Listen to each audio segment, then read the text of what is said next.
আসসালামু আলাইকুম। শুনছেন সংবাদ শিরোনাম।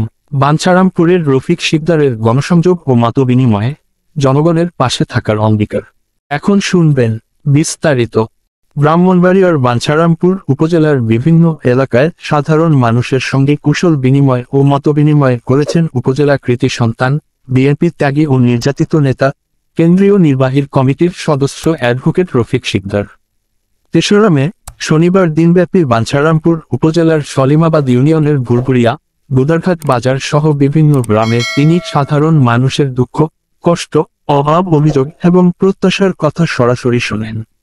ব্রাহ্মণবাড়িয়া ৬ বাঞ্ছারামপুর আসনের সম্ভাব্য এমপি প্রার্থী জননেতা অ্যাডভোকেট রফিক শিকদার এ সময় বিএনপি ভারপ্রাপ্ত চেয়ারম্যান তারেক রহমান ঘোষিত ৩১ দফার রূপরেখা সাধারণ মানুষের মাঝে তুলে ধরেন এবং ব্যাখ্যা করেন এই কর্মসূচি কিভাবে দেশের ভবিষ্যৎ উন্নয়ন ও জনগণের অধিকার প্রতিষ্ঠায় কার্যকর ভূমিকা রাখবে।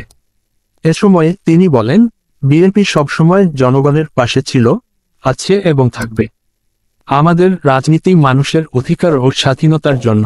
জনগণই সকল ক্ষমতার উৎস এবং আমরা তাদের কাছে দায়বদ্ধ। তিনি আরও বলেন, বর্তমান দুঃসময়ে বিএনপি শুধু একটি রাজনৈতিক দল নয়, বরং সামাজিক দায়িত্ব পালনকারী একটি শক্তি হিসেবেও কাজ করছে।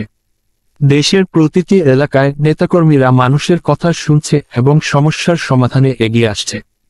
এই সময় উপস্থিত ছিলেন বাঞ্ছারামপুর পৌর বিএনপি সাবেক সভাপতি মতিউর রহমান জালু, বিএনপি বিভিন্ন সহযোগী সংগঠনের নেতাকর্মী, স্থানীয় ইউনিয়ন ও ওয়ার্ড পর্যায়ের নেতৃবৃন্দ এবং সাধারণ জনগণ।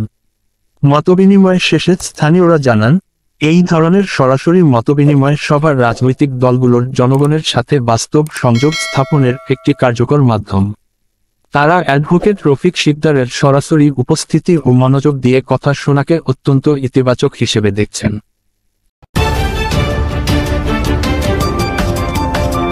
ব্রাহ্মণবাড়িয়া 24.নিউজ।